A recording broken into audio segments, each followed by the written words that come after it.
राज्यसभा का चुनाव हुआ और राज्यसभा के चुनाव में कांग्रेस पार्टी के अपने दोनों सम्मानित विधायकगण ने गठबंधन दल का निर्वाह किया और सबसे पहले जाकर समाजवादी पार्टी के कैंडिडेट को जाकर वोट दिया और खुले तौर पर दिया। मैं समझता हूं कि ये एक बहुत ही मजबूत और अच्छा संदेश हमारे दोनों विधायकों ने और कांग्रेस पार्टी ने दिया है। हम दो हैं, पर दो हमारे मजबूती के साथ खड़े रहे और मजबूती के साथ डटकर खड़े रहे। तमाम अफवाहें और तमाम बातें फैलाई गई और उन सब चीज़ों को आप जानते हैं कि एक अफवाह फैलाने वाले भारतीय जनता पार्टी के लोग, और उनका काम ही है अफवाह फैला के आपस में कैसे अविश्वास पैदा करना और आपस में कैसे लोगों को तोड़ मरोड़ करना, उनका काम। पर जो सबसे बड़ी बात सामने आई, जो हम लोग बार बार कहते चले आ रहे हैं कि बहुजन समाज पार्टी वो भारतीय जनता पार्टी की बी टीम के रूप में काम कर रही है। पहले से हम लोग लगातार कर रहे हैं और ये कल बात साबित हो गई कि उनके विधायक ने खुले तौर पर भारतीय जनता पार्टी के राज्यसभा के चुनाव में भारतीय जनता पार्टी का साथ दिया और सहयोग किया।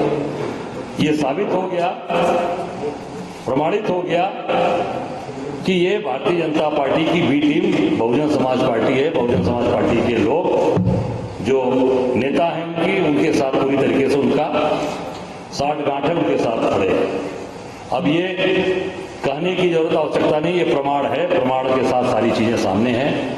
और आप देख सकते हैं कि जिस तरीके से केवल चुनाव में वोट बांटने का काम, कैसे बसपा के कैंडिडेट वहां लड़ते हैं जहां पर कांग्रेस के कैंडिडेट को, इंडिया गठबंधन के कैंडिडेट को जहां नुकसान पहुंचे वहां पर उनका कैंडिडेट लड़ेगा, कैसे भारतीय जनता पार्टी का फायदा होगा, उस पर बहुजन समाज पार्टी पूरी तरीके से लगातार काम कर रही है।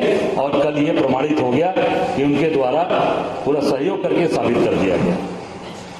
अभी आपने देखा होगा कि इंडिया गठबंधन के मजबूत कैंडिडेट, हमारे मजबूत साथी पूर्व मुख्यमंत्री अखिलेश जी को सीबीआई की नोटिस मिली है।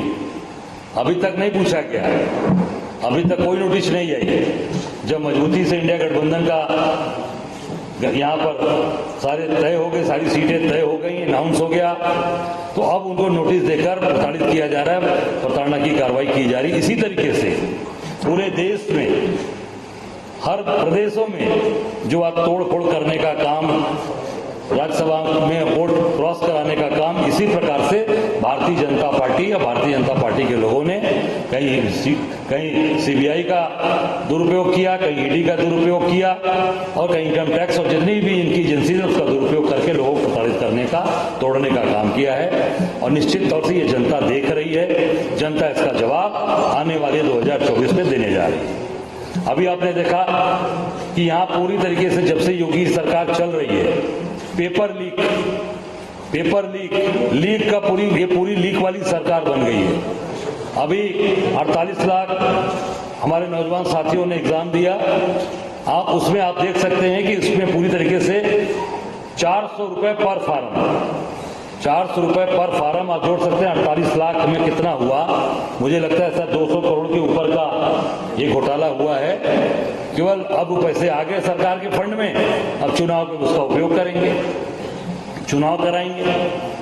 ये गरीब बच्चे 400 रुपए कहां से लेकर आए? रहने आने जाने का भाड़ा, रहने का होटल का किराया, धर्मशाला या किसी भी जगह पर रहे होंगे उसका किराया दिए होंगे।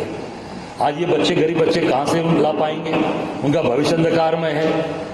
और मैं ये निश्चित तौर से आज ये पूरी सरकार केवल और केवल अत्याचार अन्याय कर रही है, नौजवानों के साथ, महिलाओं के साथ, किसानों के साथ। न कहीं मूल्य बढ़ाया गया, न कहीं उनको एमएसपी रेट दी जा रही है, मजदूरों के साथ और छोटे व्यापारियों को कुचलने का काम किया जा रहा है। पूरी कांग्रेस पार्टी इन सब चीजों का विरोध करती है और जो सबसे मजबूत जो काम किया है हमारे साथियों ने, जो सबसे बड़ा संदेश दिया कि हम दो हैं और दोनों एकजुट होकर इस गठबंधन के साथ खड़े रहें और पूरी ताकत के साथ इस देश को बचाने में, इस संविधान की रक्षा करने में हम पूरी तरीके से इंडिया गठबंधन के साथ खड़े हैं।